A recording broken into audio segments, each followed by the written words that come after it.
Vector form of Coulomb's law. तो vector form of Coulomb's law में हम देखो फोर्स वेक्टर है ना, तो कूलम्स लॉ से हमको फोर्स मिल रहा है, electrostatic force between two charges.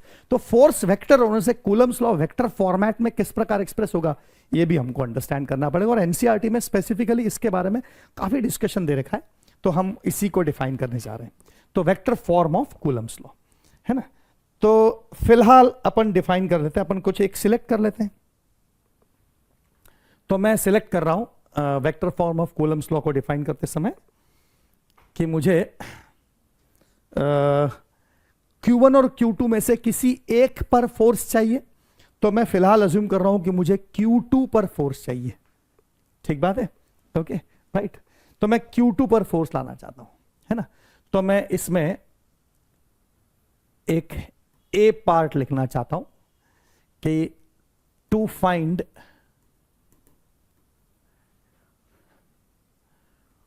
Force of electrostatic repulsion on Q2 by Q1।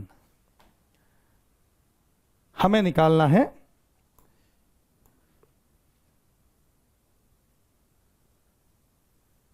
Electrostatic repulsion force on Q2 by Q1। Force किसने अप्लाई किया? Q1 ने। किस पर अप्लाई किया? Q2 पर। ठीक है राइट। तो अब इसको समझने के लिए जरा चेक करें, मैं डायग्रामेटिकली पहले आपको दो पॉइंट चार्जेस के बारे में बता देता हूं। एक पॉइंट चार्ज है प्लस Q1 और दूसरा पॉइंट चार्ज है प्लस Q2। ये दो पॉइंट चार्जेस हमारे पास है और इनके बीच का जो सेपरेशन है, इनके बीच की जो दूरी है, वो डिस्टेंस है इनके बीच में स्मॉल r। ये इनके बीच का डिस्टेंस है राइट। अब हमें क्या चाहिए? हमें चाहिए फोर्स। तो फोर्स रिपल्शन का है क्योंकि दोनों पॉजिटिव चार्जेस हैं। तो Q1 रिपेल करेगा Q2 को। तो हमें फोर्स किस पर चाहिए ये इंपॉर्टेंट है। देखो फोर्स एक प्रकार से थप्पड़ है। थप्पड़ मारने वाला एक हाथ होगा और थप्पड़ खाने वाला एक गाल होगा, गाल पे थप्पड़ पड़ेगा।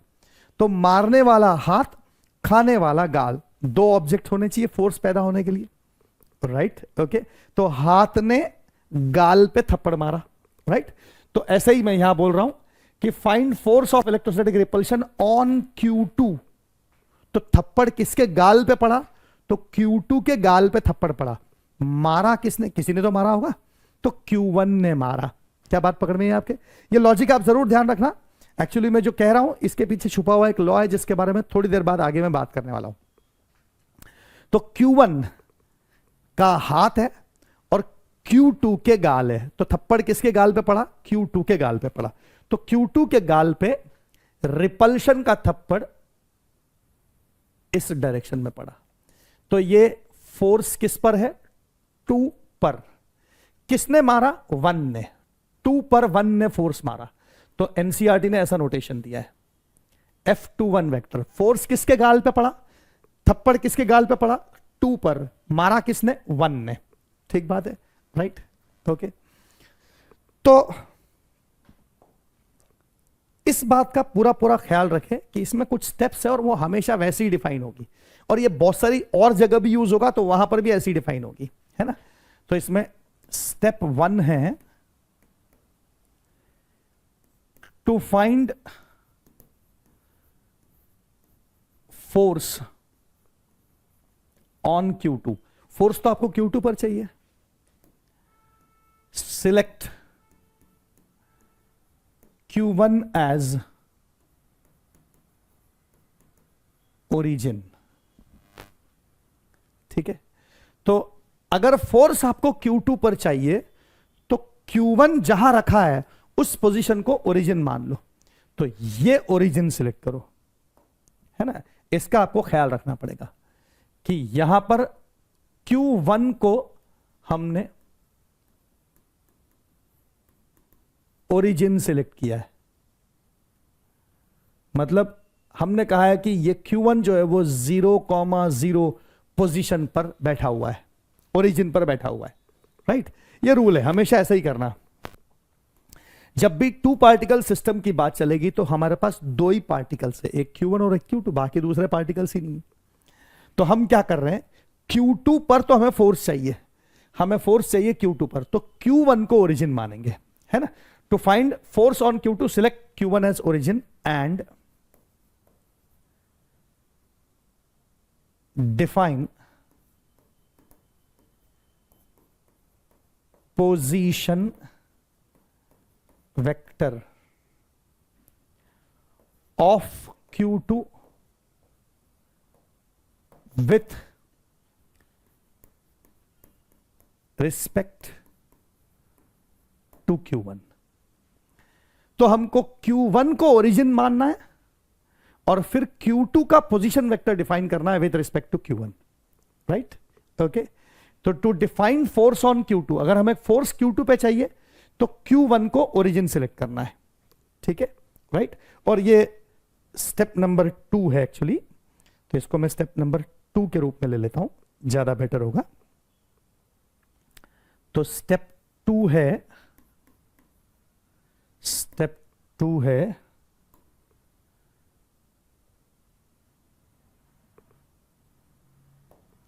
Now define position vector of Q2 with respect to Q1।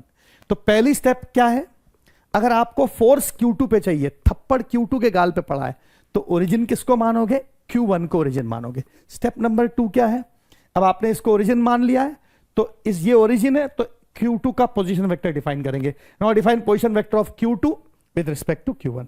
तो पोजीशन वेक्टर हम इस प्रकार से डिफाइन कर सकते हैं, पोजीशन वेक्टर ये हो गया position vector of 2 with respect to 1। ये मैकेनिक्स का नोटेशन है ना। Velocity of 2 with respect to 1 relative velocity, velocity of car with respect to man, ठीक बात है। Velocity of rainfall with respect to man, ऐसे सवाल हमने मैकेनिक्स में करते हैं ना, ये उसी पैटर्न से। Position vector of particle 2 with respect to particle 1, तो पार्टिकल 2 का position vector particle 1। Position vector मतलब ओरिजिन से शुरू होता है और उस पॉइंट को डिफाइन करता है, तो ये पोजीशन वेक्टर हो गया 2 का with respect to 1, R21 vector. Now define position vector of Q2 with respect to Q1 as R21 vector. अब पोजीशन वेक्टर डिफाइन हो गया, और अब लास्ट स्टेप में नाउ डिफाइन फोर्स। अब फोर्स डिफाइन करो, नाउ डिफाइन फोर्स, अब force define करो ऑन Q2। तो Q2 पर फोर्स वेक्टर फॉर्म में डिफाइन हो जाएगा F21। फोर्स किस पर है, 2 पर, लगाया किसने, थप्पड़ मारा किसने, 1 ने, तो F21 is equal to, right. तो F21 is equal to Coulomb's law के हिसाब से 1/4πε0, अगर वैक्यूम में रखा है तो, कुछ नहीं कहा है तो वैक्यूम या एयर में रखा है, Q1 Q2 डिवाइडेड बाय। अब ये जो डिस्टेंस है, इस डिस्टेंस को मैं ऐसे लिख सकता हूं ना, R21 वेक्टर की मैग्नीट्यूड का स्क्वायर। मैग्नीट्यूड तो केवल स्केलर क्वांटिटी होती है, तो R21 इस पोजीशन वेक्टर की जो मैग्नीट्यूड है, यही तो डिस्टेंस है। तो ये हो गया 1/4πε0 Q1 Q2 upon R square, ठीक है। लेकिन फोर्स तो वेक्टर है ना, जैसे इस तरफ वेक्टर क्वांटिटी है, तो फोर्स की डायरेक्शन में एक यूनिट वेक्टर डिफाइन करना पड़ेगा। तो देखो फोर्स की डायरेक्शन में यूनिट वेक्टर, तो चूंकि हमको R21 नोन है, तो R21 वेक्टर को उसके खुद के मैग्नीट्यूड से डिवाइड कर दो, यूनिट वेक्टर आ जाता है। किसी भी वेक्टर को अगर उसकी खुद की मैग्नीट्यूड से डिवाइड कर दो तो यूनिट वेक्टर आ जाएगा ना। जैसे उदाहरण के लिए आपके पास एक फोर्स है 5 न्यूटन फोर्स टुवर्ड्स नॉर्थ, ये फोर्स है, राइट। तो 5 न्यूटन फोर्स टुवर्ड्स नॉर्थ को डिवाइड कर दो 5 न्यूटन से, तो 5 न्यूटन से 5 न्यूटन कैंसिल हो जाएगा, तो क्या बचेगा 1 टुवर्ड्स नॉर्थ, तो 1 मतलब 1 यूनिट नॉर्थ में, तो ये यूनिट वेक्टर हो गया कि नहीं। तो इस प्रकार से किसी भी वेक्टर को अगर आप उसके खुद के न्यूमेरिकल वैल्यू से, मैग्नीट्यूड से डिवाइड कर दो तो यूनिट वेक्टर बन जाता है। तो यहां मुझे एक यूनिट वेक्टर लिखना पड़ेगा जो फोर्स की डायरेक्शन में। अब चूंकि पोजीशन वेक्टर और फोर्स सेम डायरेक्शन में है तो यहां यूनिट वेक्टर ऐसे आ जाएगा, r21 vector divided by r21 का मैग्नीट्यूड। तो इस प्रकार से हमने फोर्स को डिफाइन कर दिया in terms of vector formula. तो अब ये फोर्स वेक्टर फॉर्म में डिफाइन हो चुका है इस प्रकार से। ठीक बात है। अभी मैं अगला वाला करूंगा तो और ज्यादा आसान हो जाएगा। मैं अगला वाला और करके दिखा रहा हूं तो आपके लिए ये चीज और आसान हो जाएगी। तो अभी मैंने क्या डिफाइन किया बच्चों, हमने क्या फाइंड किया, Q2 के गाल पे थप्पड़ पड़ा, उस थप्पड़ को डिफाइन किया। किसने थप्पड़ मारा, Q1 ने थप्पड़ मारा, है ना। अब देखो अगर Q1 चार्ज है और Q2 चार्ज है तो क्या अकेला Q1 ही Q2 पर फोर्स लगाएगा, नहीं, Q2 चार्ज भी तो Q1 पे फोर्स लगाएगा। ठीक बात है, ओके। अगर आपका हाथ किसी के गाल पर थप्पड़ मारने के लिए पड़े तो क्या सिर्फ उसके गाल पर ही फोर्स लगता है, आपके हाथ पे नहीं लगता है, नहीं, आपके हाथ पे भी लगता है। अगर आपको इसका अनुभव लेना है तो आप सिंपल एक काम कीजिए, आपके दोस्त के गाल पर नहीं बल्कि किसी पत्थर की मूरत के पत्थर के गाल पे आपके हाथ से फोर्स मार के देखिए। इस बार आपको एहसास हो जाएगा कि जो गाल है वो भी हाथ पर उतना ही फोर्स लगाता है, और इसे कहते हैं न्यूटन्स थर्ड लॉ। यही तो न्यूटन्स थर्ड लॉ है। न्यूटन्स थर्ड लॉ यही तो बता रहा है, और इसीलिए स्पेसिफिकली उससे मैं बोला था कि इसमें आगे एक लॉ छुपा हुआ है तो वो बताऊंगा तो आपको पता चलेगा। ये न्यूटन्स थर्ड लॉ है बच्चों कि अगर Q1 Q2 को रिपेल कर रहा है तो उसी मोमेंट पर Q2 भी Q1 को रिपल्शन फोर्स लगा रहा है। अब आपको हक है कि आप इस पर आने वाले फोर्स के बारे में कुछ मत सोचो और केवल इसके फोर्स को डिफाइन कर दो। यह आपको हक दिया गया है, यह अधिकार है आपको कि आप इस फोर्स के बारे में सोचो और इसे डिफाइन कर दो, और इस पर आने वाले फोर्स के बारे में कुछ मत सोचो। लेकिन फोर्स तो एग्जिस्ट करेगा ही, ठीक है। अगर हाथ का फोर्स गाल पर लगता है तो गाल का भी फोर्स हाथ पर लगता है उसी मोमेंट पर, ठीक है ना। हां, अगर आपने आपके दोस्त के गाल पर मजाक में थप्पड़ मारा है हल्के से, तो गाल की चमड़ी नरम है, उस पर हाथ की चमड़ी की तुलना में हाथ और गाल कंपेयर करें तो हाथ की जो स्किन है वो कठोर है, मजबूत है, और गाल की स्किन कमजोर है। तो उतने ही फोर्स से गाल की स्किन पर ज्यादा झंझनाहट होगी। लेकिन अगर आप पत्थर की मूर्ति के गाल पर हाथ से मारोगे, इस बार पत्थर की तुलना में हाथ की चमड़ी कमजोर है, अब इस बार आप झंझनाहट हाथ में महसूस करोगे। इससे साबित होता है कि गाल और हाथ के केस में, आपके दोस्त को मारने के केस में भी, आपके दोस्त के गाल पर थप्पड़ मारने के केस में भी आपके हाथ पर भी फोर्स आया था, लेकिन वो आपको महसूस नहीं हुआ क्योंकि हाथ की चमड़ी कठोर थी गाल की चमड़ी की तुलना में। You get my idea, point समझ में आया जो मैं बोलना चाह रहा हूं।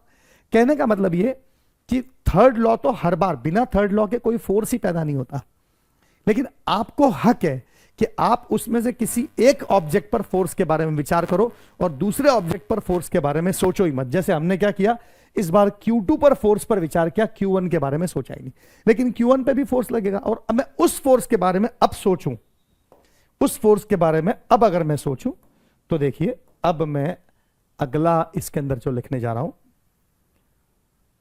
वो मैं लिख रहा हूं इस प्रकार से, B, to find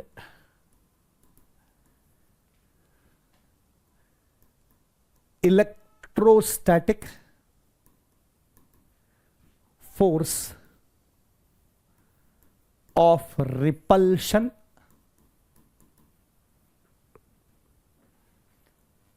by Q2 on Q1। अब इस बार थप्पड़ किसके गाल पे पड़ा, Q1 के गाल पे पड़ा है, ठीक है। थप्पड़ किसके गाल पे पड़ा है, Q1 पर पड़ा है, और मारा किसने थप्पड़, Q2 ने मारा है, ठीक है ना। तो डायग्रामेटिक वे में इसको समझने के लिए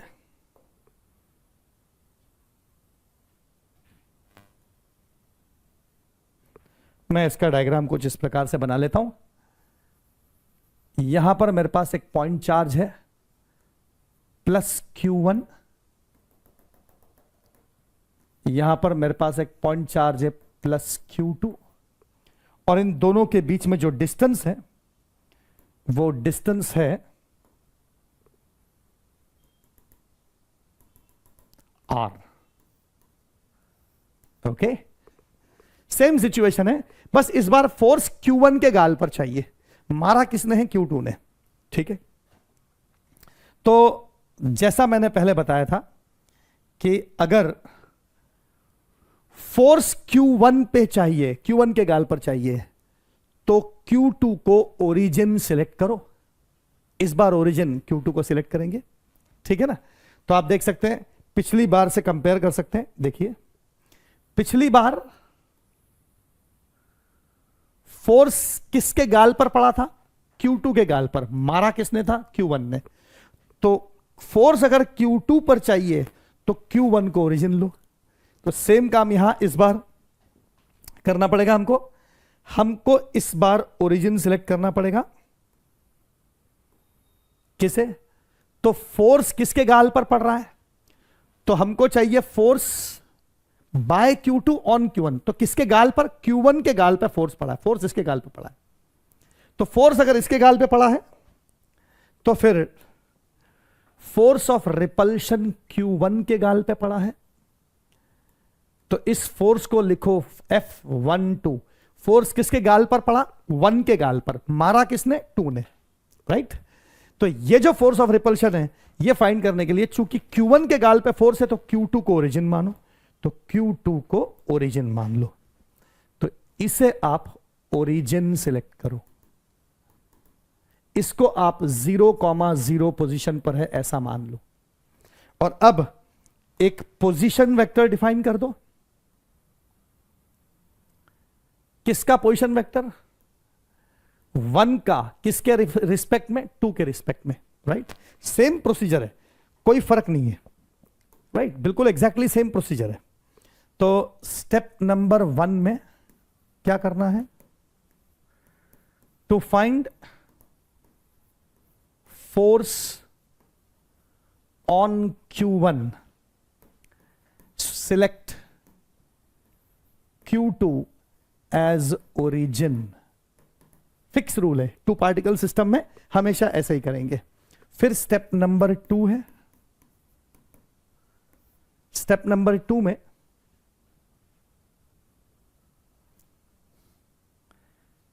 नाउ डिफाइन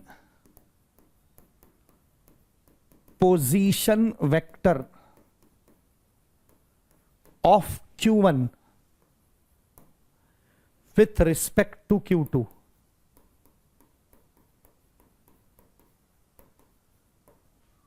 ठीक है, तो Q1 का पोजीशन वेक्टर डिफाइन करना है Q2 के रिस्पेक्ट में एज R12। 1 का position vector with respect to 2 R12। ठीक है, relative velocity of rain with respect to man VRM vector, same चीज है। Position vector of 1 with respect to 2। ठीक है, फिर स्टेप नंबर 3, अब फोर्स डिफाइन हो जाएगा। Now define force on Q1। अब Q1 पर फोर्स डिफाइन कर दो। चूंकि Q1 पर है तो इसे F12 लिखा जाएगा। 1 पर है, 2 ने मारा, is equal to 1/4 pi epsilon 0 into Q1 into Q2। Air में रखा है या वैक्यूम में रखा है तो 1/4 पाई एप्सिलॉन 0 आएगा। डिस्टेंस की जगह मैं R12 इस फैक्टर के मैग्नीट्यूड का स्क्वायर कर दूंगा। मैग्नीट्यूड न्यूमेरिकल वैल्यू होगी डिस्टेंस R, उसकी जगह R12 के मॉड का स्क्वायर। और इसे वेक्टर बनाने के लिए एक यूनिट वेक्टर चाहिए, और यूनिट वेक्टर उसी डायरेक्शन में होना चाहिए जिधर फोर्स है। तो ये पोजीशन वेक्टर उसी डायरेक्शन में जिधर फोर्स है, राइट। तो इस पोजीशन वेक्टर के लिए मैं लिखूंगा, उसका यूनिट वेक्टर बनाने के लिए मैं लिखूंगा R12 वेक्टर को उसके खुद के मैग्नीट्यूड से डिवाइड। किसी भी वेक्टर को अगर उसके खुद के मैग्नीट्यूड से डिवाइड कर दो तो वो एक यूनिट वेक्टर बन जाता है। तो इस प्रकार से हमको ये फोर्स डिफाइन करने में सुविधा हो गई। आप देख सकते हैं दोनों सिचुएशन काफी एक दूसरे के क्लोज है। ये देखिए, इस बार फोर्स डिफाइन किया है 2 पर, 1 ने अप्लाई किया तो यहां पे R21 वेक्टर आ गया है। ठीक है, इधर फोर्स डिफाइन किया है हमने 1 पर और 2 ने थप्पड़ मारा है तो R12 आ गया है। 1 पर फोर्स अप्लाई किया है 2 ने। ठीक है, राइट, सिंपल सिचुएशन है। तो वेक्टर फॉर्म में कैसे एक्सप्रेस करना है, 3 स्टेप है, हर बार वही 3 स्टेप है। आप इसको कहीं पर भी यूज करो, हर बार ये सिस्टमेटिकली ऐसे हो जाएगा। एनसीईआरटी में स्टेप तो नहीं लिखी हुई है, वो तो मैंने आपको स्टेप दे दी ताकि आप इजी वे में इस चीज तक पहुंच जाओ। जो आंसर एनसीईआरटी में आया एग्जैक्टली वो का वही आंसर मैंने ला के रखा है। ठीक है ना, आप देख सकते हो टैली करके, लेकिन ये तरीका इजी हो जाएगा क्योंकि आपको 3 छोटी छोटी स्टेप्स में तोड़ लिया इसको, तो आपके लिए सोचना आसान हो जाएगा। ये सेम चीज रिपल्शन फोर्स में भी डिफाइन हो जाएगी। रिपल्शन फोर्स में भी, सॉरी अट्रैक्शन फोर्स में, अभी तक रिपल्शन फोर्स था, अब अट्रैक्शन फोर्स में। तो अट्रैक्शन फोर्स के लिए हमको एक चार्ज को पॉजिटिव और एक चार्ज को नेगेटिव लेना पड़ेगा। कोई भी एक पॉजिटिव ले लेते, कोई भी एक नेगेटिव ले लेते। तो मैं एक और केस अगले केस के रूप में लेता हूं, पॉइंट नंबर सी। राइट, तो इसमें लिखता हूं to define force of electrostatic attraction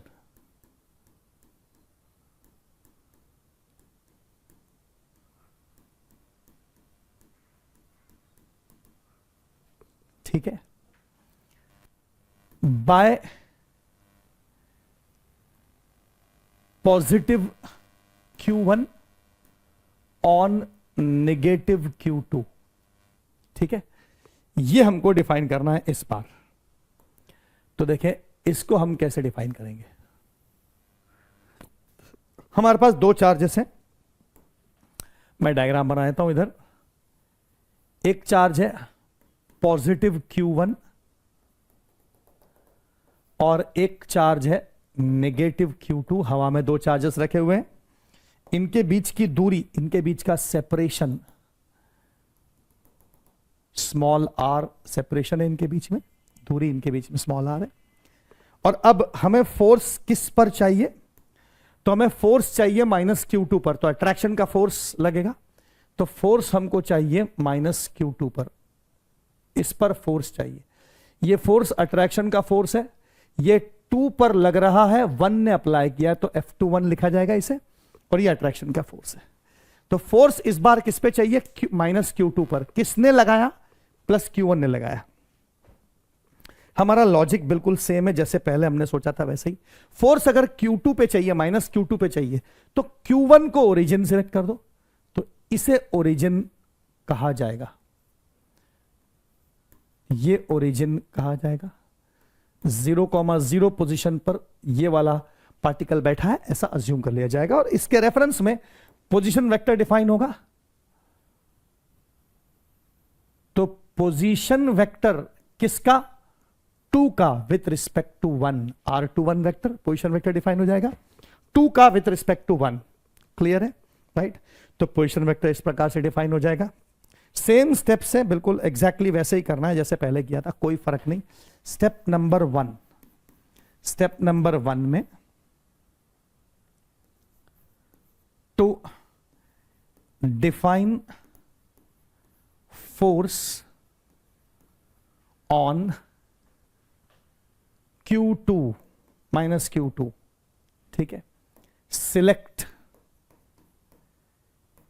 Q1 as origin. ये सबसे पहली स्टेप है। स्टेप नंबर 2 में क्या करना है, now define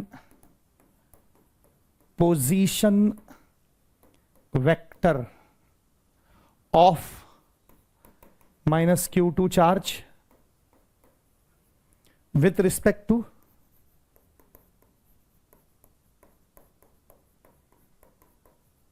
+Q1 as R21 vector, 2 का position vector with respect to 1। ठीक है, तो अब स्टेप नंबर 3 में फोर्स डिफाइन हो जाएगा। नाउ डिफाइन फोर्स अब फोर्स डिफाइन हो जाएगा on minus Q2, minus Q2 पर फोर्स डिफाइन होगा F21 वेक्टर, फोर्स है 2 पर, 1 ने अप्लाई किया है, तो ये फोर्स अट्रैक्शन का है और ये पोजीशन वेक्टर से अपोजिट डायरेक्शन का है। तो पहले न्यूमेरिकल वैल्यू लिख रहा हूं जो कि होगी 1/4 pi epsilon 0 into Q1 into Q2 divided by distance के लिए R21 वेक्टर के मॉड का स्क्वायर, ये डिस्टेंस हो गया, डिस्टेंस होगा R21 का मॉड। अब इसे फोर्स को वेक्टर फॉर्म में लिखने के लिए, इसे वेक्टर बनाने के लिए मुझे एक यूनिट वेक्टर डालना पड़ेगा जो फोर्स की डायरेक्शन में होना चाहिए, लेकिन जो पोजीशन वेक्टर है वो तो फोर्स के अपोजिट है, तो इसलिए यूनिट वेक्टर में एक माइनस साइन आ जाएगी। तो यूनिट वेक्टर में इसका बना रहा हूं, तो यूनिट वेक्टर की डायरेक्शन तो इधर होगी लेकिन फोर्स तो इधर है, तो यूनिट वेक्टर में माइनस साइन डालनी पड़ेगी, तो minus R21 vector divided by R21 का मॉड, राइट। तो ये बन जाएगा हमारा फोर्स। तो फोर्स की डेफिनेशन ऐसे आएगी। देखिए 3 स्टेप वैसी की वैसी है और हर बार आपको आंसर मिल जाएगा। और आप देखेंगे जब भी अट्रैक्शन फोर्स होगा तो यहां वेक्टर फॉर्म में नेगेटिव साइन आ जाएगी। क्यों? क्योंकि अट्रैक्शन फोर्स में फोर्स की डायरेक्शन और पोजीशन वेक्टर की डायरेक्शन अपोजिट आएगी, और रिपल्शन फोर्स में फोर्स की डायरेक्शन और पोजीशन वेक्टर की डायरेक्शन एग्जैक्टली पैरेलल आएगी। ये 2 केसेस ऊपर के रिपल्शन फोर्स के थे, तो इसमें भी देख लो आप, पोजीशन वेक्टर और फोर्स सेम डायरेक्शन के हैं, और इसमें भी चेक कर लो आप, पोजीशन वेक्टर और फोर्स सेम डायरेक्शन के, राइट, ओके। और जब भी अट्रैक्शन फोर्स का केस होगा तो अट्रैक्शन फोर्स में हमेशा पोजीशन वेक्टर और फोर्स अपोजिट डायरेक्शन के होंगे, इसलिए एक नेगेटिव साइन इनकॉर्पोरेट हो जाएगी। मेरे ख्याल से सिचुएशन बिल्कुल क्लियर होनी चाहिए आपको, है ना। तो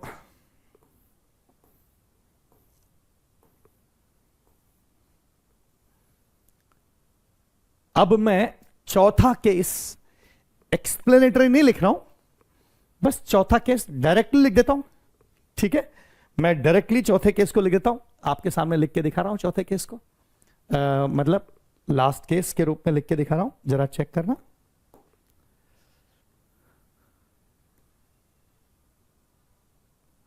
देखिए केस डी, ठीक है, इसमें भी अट्रैक्शन फोर्स डिफाइन कर रहा हूं, है ना। सेम 2 चार्जेस ले रहा हूं, प्लस Q1 माइनस Q2। इस बार माइनस Q2 पे फोर्स डिफाइन किया था, प्लस Q1 पे डिफाइन कर रहा हूं, अट्रैक्शन फोर्स ही आएगा। और ये भी न्यूटन्स थर्ड लॉ है, अगर Q1 ने Q2 के गाल पे थप्पड़ मारा है अट्रैक्शन का, तो माइनस Q2 भी Q1 के गाल पर अट्रैक्शन का थप्पड़ मारेगा। और आपको पूरा हक है कि आप इनमें से किसी एक ही फोर्स के ऊपर विचार करो, ये तो आपको हक दिया गया है कि आप एक ही पार्टिकल पे थॉट दो, उसी पर लगने वाले फोर्सेस को डिफाइन करो, ठीक बात है। लेकिन फोर्स पैदा तभी होगा जब 2 ऑब्जेक्ट्स होंगे और दोनों ऑब्जेक्ट एक साथ एट ए टाइम दोनों एक दूसरे पर फोर्स अप्लाई करते हैं, ठीक है ना। आप सोच के देखो, इस संसार में सपोज ना आप होते, ना मैं होता, ना आपका शहर होता, ना मेरा शहर होता, ये अर्थ ही नहीं होती, यूनिवर्स नहीं होता, सूरज, चांद, सितारे, मंगल ग्रह, कोई कुछ भी नहीं है, यूनिवर्स पूरा खाली पड़ा है यूनिवर्स। और पूरे यूनिवर्स में केवल एक इलेक्ट्रॉन है, बस एक इलेक्ट्रॉन के अलावा कुछ नहीं। तो ये इलेक्ट्रॉन फोर्स लगाएगा ना, सोच के देखे, बिल्कुल। किस पर लगाएगा? अरे लगाने के लिए कोई दूसरा तो होना चाहिए, यही तो न्यूटन्स थर्ड लॉ है। फोर्स तभी क्रिएट होगा जब 2 चार्ज होंगे, तो पहला चार्ज दूसरे चार्ज पर अगर रिपल्शन लगाएगा तो दूसरा भी पहले के ऊपर रिपल्शन लगाएगा, यही तो न्यूटन्स थर्ड लॉ है। So simple. दुनिया का कोई भी फोर्स हो, केवल इलेक्ट्रोस्टैटिक नहीं, मैग्नेटिक फोर्स हो, टेंशन फोर्स हो, हर फोर्स तभी है जब 2 ऑब्जेक्ट्स है और दोनों ऑब्जेक्ट एक दूसरे पर साइमल्टेनियसली एक साथ ही फोर्स लगाते हैं। बस आप उसमें से किसी एक फोर्स पर एट ए टाइम विचार करते हो क्योंकि वो आसान पड़ता है, लेकिन फोर्स हमेशा पेयर में ही पैदा होता है, यही न्यूटन्स थर्ड लॉ है। इतनी सिंपल सी बात है। चाहे ग्रेविटेशन फोर्स हो, है ना, आप सोचे कि इस पूरे संसार में आप, हम, अर्थ, सोलर सिस्टम कुछ नहीं होता, और केवल एक सॉलिड स्फीयर होता जिसका कोई नाम नहीं, क्योंकि कोई है ही नहीं जो नाम रखे, तो केवल एक सॉलिड स्फीयर होता। तो ये सॉलिड स्फीयर ग्रेविटेशनल अट्रैक्शन लगाता ना, फिर से सेम क्वेश्चन, फिर से वही जवाब, किस पर लगाता? एक ही वस्तु है तो वो दूसरे पर फोर्स, दूसरी है ही नहीं तो फोर्स कहां से लगेगा? यानी फोर्स तभी पैदा होता है जब दो ऑब्जेक्ट होते हैं, तो पहला ऑब्जेक्ट दूसरे ऑब्जेक्ट पे फोर्स लगाता है तो दूसरा भी पहले पर लगाता है, इसको थर्ड लॉ बोलते हैं। इतना आसान है न्यूटन थर्ड लॉ, बिल्कुल सिंपल सी बात है, ठीक बात है, राइट। तो जैसे -Q2 के गाल पे Q1 ने थप्पड़ मारा अट्रैक्शन का, तो वैसे ही ये -Q2 भी +Q1 के गाल पर अट्रैक्शन का थप्पड़ मारेगा। और अब मैं वही डिफाइन करने जा रहा हूं फोर्थ, और इतना लंबा नहीं लिखूंगा, आप तीनों स्टेप मन में करके डायरेक्ट लिख दूंगा, तो आपको ऐसे भी करना आ जाएगा कि हम डायरेक्ट भी कर सकते हैं पूरी बात, है ना। तो देखिए इसको कैसे लिखेंगे अपन। तो force of electrostatic attraction on +Q1 by -Q2। इस बार फोर्स किस पर है? +Q1 पर। लगाने वाला कौन है? -Q2।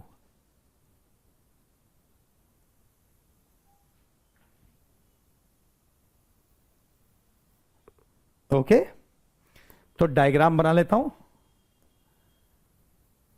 एक चार्ज है +Q1, दूसरा चार्ज है -Q2। इन दोनों के बीच की दूरी, डिस्टेंस r है, और हम जानना चाहते हैं फोर्स, और फोर्स किस पर चाहिए? +Q1 पर, जो कि अट्रैक्शन का होगा। तो इस डायरेक्शन में अट्रैक्शन फोर्स लगेगा किस पर? 1 पर। किसने लगाया? 2 ने, तो ये फोर्स हो गया। अगर फोर्स आपको Q1 पर चाहिए तो ओरिजिन सिलेक्ट करना पड़ेगा -Q2 को, इसको आपको ओरिजिन सिलेक्ट करना होगा, ये 0,0 सिलेक्ट होगा ओरिजिन, ठीक है। और पोजीशन वेक्टर डिफाइन करना होगा, तो पोजीशन वेक्टर किसका? 1 का विथ रिस्पेक्ट टू 2, ये पोजीशन वेक्टर हो गया। अब आप फिर से देख सकते हैं फोर्स डिफाइन करते समय पोजीशन वेक्टर और फोर्स आपस में अपोजिट है। जब भी अट्रैक्शन फोर्स आएगा तो पोजीशन वेक्टर और फोर्स आपस में अपने आप अपोजिट आ जाएंगे, और अब फोर्स डिफाइन हो जाएगा, जो आप इस प्रकार से डायरेक्टली लिख पाएंगे। तो फोर्स किस पर चाहिए? 1 पर। किसने लगाया? 2 ने।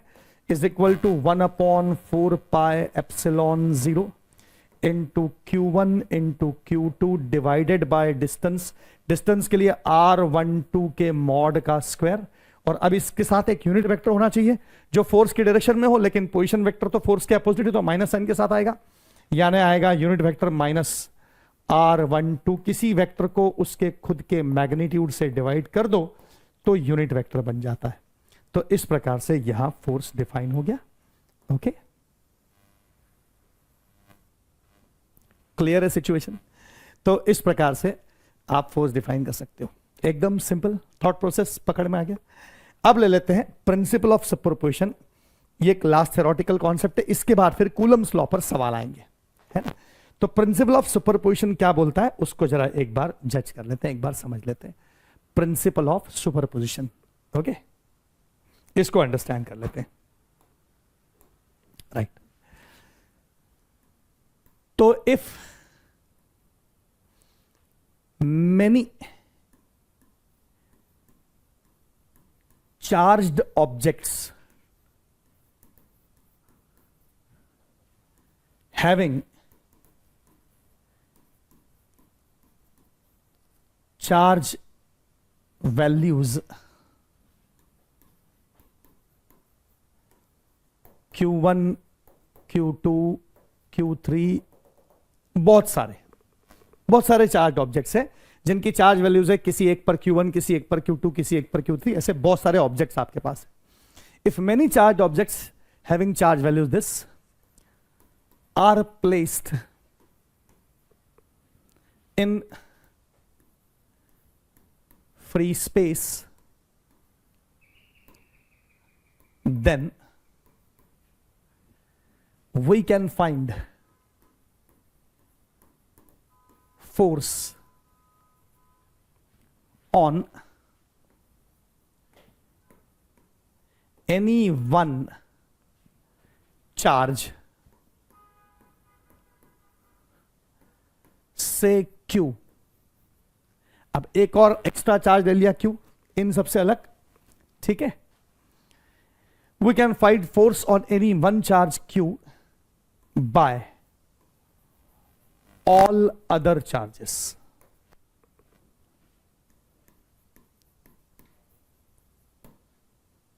तो बाकी के सारे चार्जेस जो हैं वो Q1, Q2, Q3 ये सब इस Q पर फोर्स लगाएंगे और वो फोर्स हम फाइंड कर सकते हैं, ठीक है ना।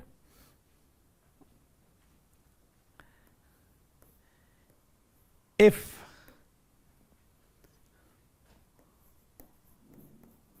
only Q and Q1 are present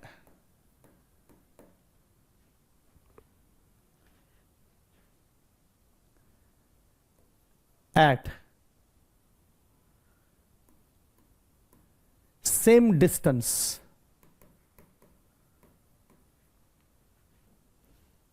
and other charges are absent.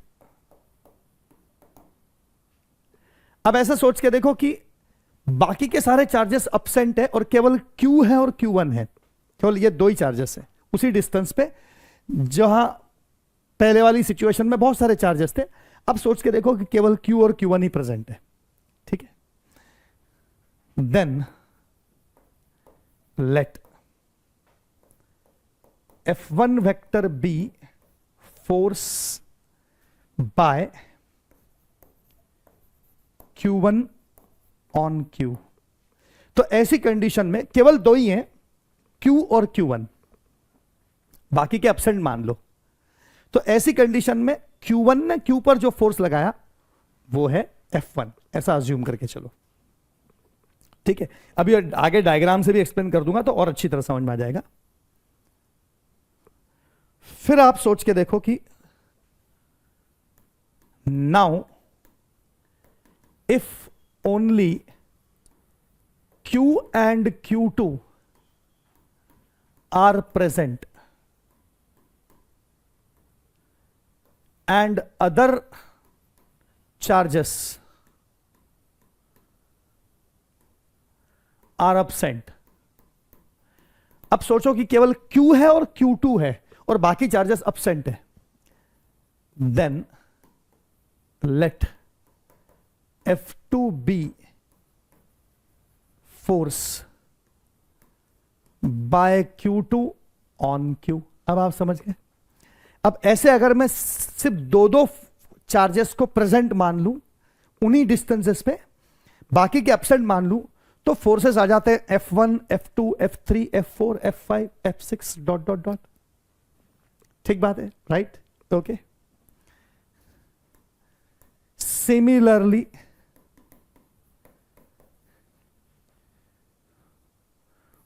forces F3, F4 dot dot dot will be there on Q। ठीक है। Now principle of superposition says that if अब प्रिंसिपल ऑफ सुपरपोजिशन क्या बोलता है आपको कि if Q, Q1, Q2, Q3, Q4 dot dot dot all charges are present simultaneously, then net force on Q is expressed as F net is equal to F1 plus F2 plus F3 plus dot dot dot. आप इसको ऐसे सोच के देखें, ठीक है, आप ऐसे सोच के देखें इसको कि यहां पर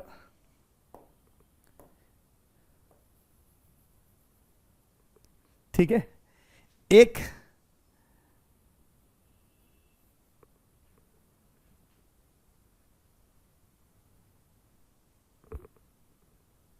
दोस्त खड़ा है आपका, क्यू नाम का मित्र है आपका, ऐसे सोच के देखें आप, ठीक है। और सपोज यहां पर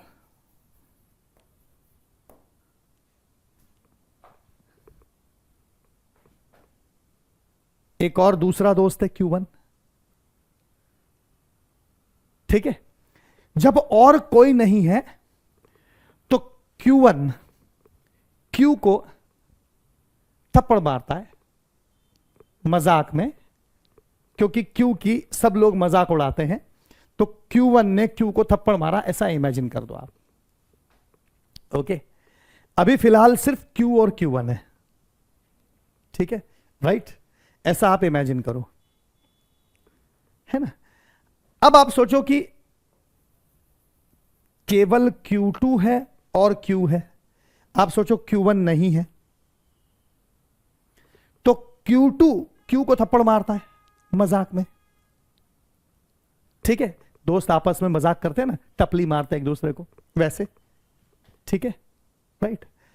लेकिन Q1 और Q2 दोनों मिलाकर प्रेजेंट हो तो प्रिंसिपल ऑफ सुपरपोजिशन कहता है कि Q1 अकेला प्रेजेंट होता और Q2 नहीं होता। ये मान लो अकेला होता Q1, तो मान लो Q1 Q2 पर जो फोर्स लगाता वो फोर्स मान लो इस डायरेक्शन में F1 वेक्टर है, और सपोज Q1 प्रेजेंट नहीं होता और अकेला Q और Q2 होता, तो Q2 जो Q1 पर फोर्स लगाता वो फोर्स सपोज F2 है, ठीक है। मतलब अगर अकेला Q2 होता तो Q1 Q पर एक फोर्स लगाता, और अकेला Q2 होता तो ये इस पर इधर फोर्स लगाता। तो अब अगर दोनों एक साथ प्रेजेंट है और दोनों एक साथ इसके ऊपर फोर्स लगा रहे हैं, तो नेट फोर्स निकालने के लिए इन दोनों का वेक्टर एडिशन कर दो, F1 और F2 को ऐड कर दो। ऐसे ही अगर एक तीसरा चार्ज भी प्रेजेंट है, कोई तीसरा चार्ज प्रेजेंट है, मान लो यहां पे एक थर्ड चार्ज प्रेजेंट है Q3, ये चार्ज अगर प्रेजेंट है, तो जब Q1 Q2 नहीं होंगे तब Q3 जो फोर्स लगाने वाला है Q पर, उसी फोर्स को F3 फोर्स को अब इन सब के साथ वेक्टर एडिशन कर दो। यानी आप ऐसा सोच के देखो कि Q पर Q1 बिना किसी शर्म थप्पड़ मार देता है, उसको शर्म नहीं कि साथ में ये है या नहीं है, राइट, ओके, है ना। नॉर्मली ह्यूमन बींग्स एक दूसरे के साथ इंटरेक्ट करते समय शर्माते हैं। दो ह्यूमन बींग्स, दो दोस्त आपस में अकेले हो तो जैसा व्यवहार करते हैं, बाकी और लोग भी साथ में हो तो वैसा व्यवहार नहीं करते, राइट, ओके। लेकिन चार्जेस, जब सुपरपोजिशन प्रिंसिपल का यूज हो रहा है तो चार्जेस एक दूसरे पर फोर्स लगाते समय कोई शर्म नहीं करते। हर चार्ज Q पर ऐसा फोर्स लगाएगा जैसे मान लो वो अकेला ही प्रेजेंट हो और बाकी के है नहीं, उसको कोई फर्क नहीं पड़ रहा है कि बाकी के है या नहीं है, वो तो अपना काम करेगा। ये कहना है प्रिंसिपल ऑफ सुपरपोजिशन का। आपके दिमाग में थॉट आया? तो Q1 ने Q पर अपना फोर्स लगा दिया, उससे इसको कोई मतलब नहीं Q1 को कि बाकी के Q1 Q2 Q3 Q4 बाकी के है या नहीं है, उससे कोई लेना देना नहीं, वो अपना फोर्स जरूर लगाएगा। ऐसे ही Q2 भी करेगा, उसको कोई मतलब नहीं कि Q1 और Q3 भी साथ में है या साथ में नहीं है, वो अपना काम करेगा। Q3 अपना काम करेगा, उसे कोई मतलब नहीं कि Q2 और Q1 साथ में। और फिर Q पर रिजल्टेंट क्या होगा? तो F1 F2 F3 सारे फोर्सेस का नेट सम उसका रिजल्टेंट हो जाए। इसी को बोलते हैं प्रिंसिपल ऑफ सुपरपोजिशन। ये जो कॉन्सेप्ट है, इस कॉन्सेप्ट को ही हम नाम देते हैं प्रिंसिपल ऑफ सुपरपोजिशन। तो इसकी वजह से हम क्या कर सकते हैं, एक ऑब्जेक्ट पर 2 3 4 5 6 10 बहुत सारे दूसरे ऑब्जेक्ट्स की वजह से इंटरेक्शन का नेट फोर्स निकाल सकते हैं, राइट? ओके, इसे कहते हैं प्रिंसिपल ऑफ सुपरपोजिशन। तो आज का लेक्चर हम यहीं समाप्त करते हैं बच्चों, और कल से इसके ऊपर, अगले टर्न से इसके ऊपर, नेक्स्ट लेक्चर से इसके ऊपर क्वेश्चंस की शुरुआत करते हैं। ठीक है, थैंक यू।